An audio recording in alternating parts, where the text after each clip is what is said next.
भारतीय liberal party ने दिल्ली में राजीव चौक पर 10वीं बरसी मनाई थी जन लोकपाल बिल की।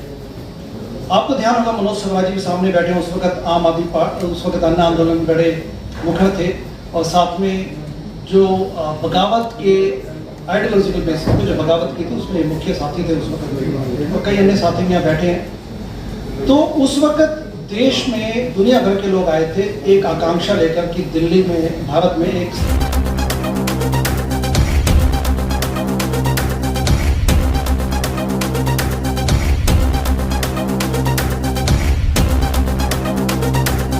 स्ट्रॉन्ग एंटी करप्शन बिल आएगा जिसे नाम दिया गया जन लोकपाल बिल। अब काफी पानी गंगा के, यमुना के पुल के नीचे से बह चुका है और जो लोग महानायक बनकर आए थे वो इस वक्त, बड़ी खुशी की बात है, अत्यंत प्रसन्नता की बात है, वो इस वक्त जेल में है क्योंकि वो खुद भ्रष्टाचार करने बैठे हैं। न्यायालय आने वाले समय में इसका डिसीजन लेगा, बट एक सेंस होती है कि आपने भ्रष्टाचार किया कि नहीं किया। तो जो जन प्रतिक्रिया है वो ये है कि उन्होंने भ्रष्टाचार किया, उन्होंने काले कारनामे किए, गलतियां की और उसकी वजह से जेल गए। एनीवे, क्वेश्चन ये उठता है कि हमारे जैसे साथी जो वास्तव में भ्रष्टाचार के लिए आए, भ्रष्टाचार के निवारण के लिए, भ्रष्टाचार से लड़ने आए, तो उनका क्या हुआ? वो सब पिछले 12 साल छटपटाते हैं। किसी ने दूसरी पार्टी ज्वाइन कर दी, कोई हमारे जैसा साथी बैठ गया अपने व्यवसाय में, अपनी पढ़ाइयों में, अपनी नौकरी में लौट गया। जब बात करते तो सबको लगता था कि कुछ नहीं हो सकता। अब क्या किया जाए? मायूसी, बेचैनी, एक क्रोध, अप्रसन्नता उनकी बातों से झलकती है। 2015-16 में हम फिर अन्ना हजारे जी से मिले और हमने उन्हें कहा कि अन्ना जी, जो पार्टी का एक मूलभूत सिद्धांत था चंदा की पारदर्शिता, तो उसका क्या हुआ? तो उन्होंने हमें समर्थन दिया, हमने चंदावन सत्याग्रह चलाया। हमने अपने प्रयास नहीं छोड़े। 2019 में एक वेब सीरीज का निर्माण किया जिसका नाम है ट्रांसपेरेंसी, पारदर्शिता। यह वेब सीरीज आप YouTube पर फ्रीली देख सकते हैं, जिसमें कि अनकही एवं अज्ञात कहानियां जो है अन्ना आंदोलन है आम आदमी पार्टी की, वो आप इस सब में देखें। बड़े अनूठे ढंग से बनाई गई है और इसको आप अवश्य देखें।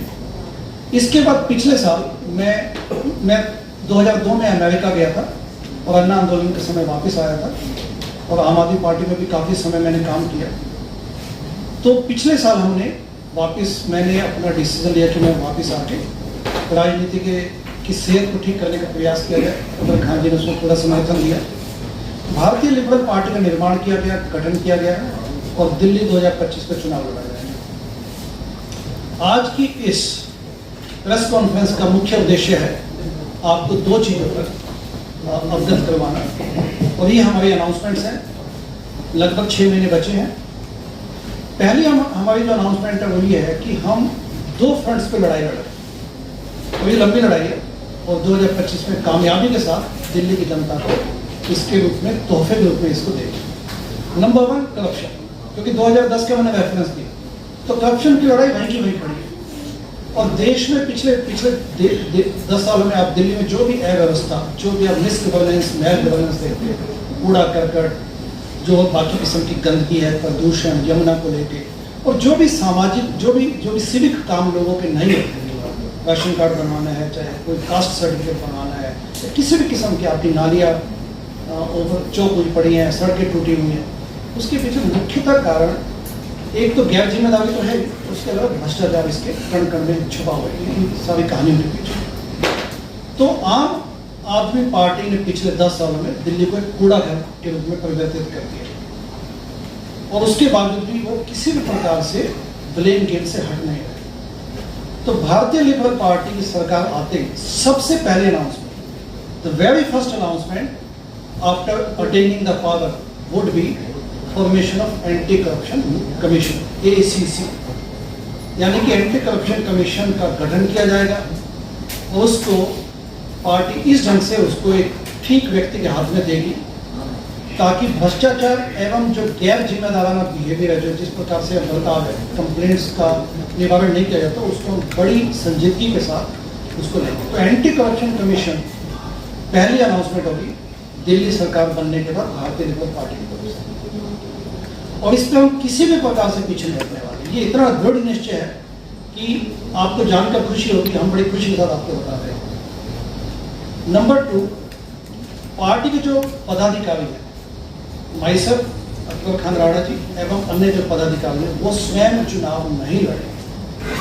ये हमारे खुद को एक कमिटमेंट है, क्योंकि हम चाहते हैं कि अच्छे नागरिकों के माध्यम से अच्छे नेता पैदा किए जाए एवं जो विजन है पार्टी की उससे भटकने मत हम, इसके लिए हमारी खुद की डिसीजन है कि हम स्वयं चुनाव में इलेक्टोरल पॉलिटिक्स में हिस्सा नहीं लेंगे, लेकिन पूरी कटिबद्धता के साथ अपने विजन को पूरा करने की कोशिश करेंगे।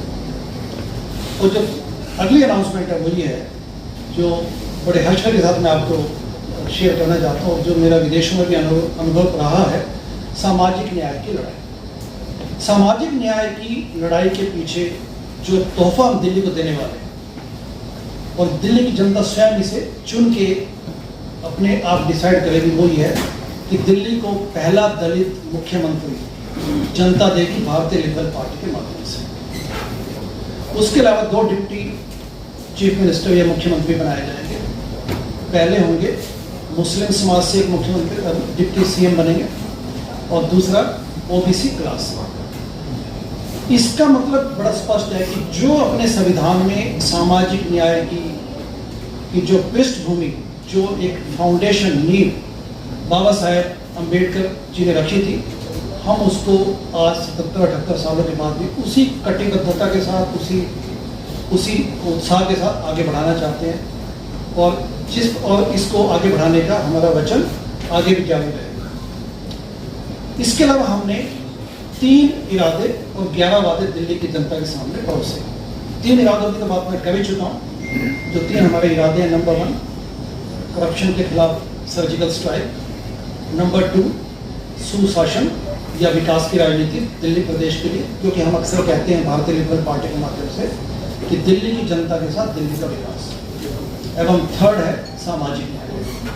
11 वादे जो हमने किए हैं वो आप देख सकते हैं, मुख्यतः वो सभी गवर्नेंस से रिलेटेड, शिक्षा पे और अन्य स्वास्थ्य पे, कूड़ा को कैसे निपटेंगे और बाकी जो भी दिल्ली की जो बाकी समस्या है, मूलभूत सिविक एमिनिटीज को लेके आप इन्हें पढ़ सकते हैं। और इसके साथ ही मैं अपनी बात को विराम देना चाहूँगा और जो भी प्रश्न हो उनको हम लेना चाहेंगे।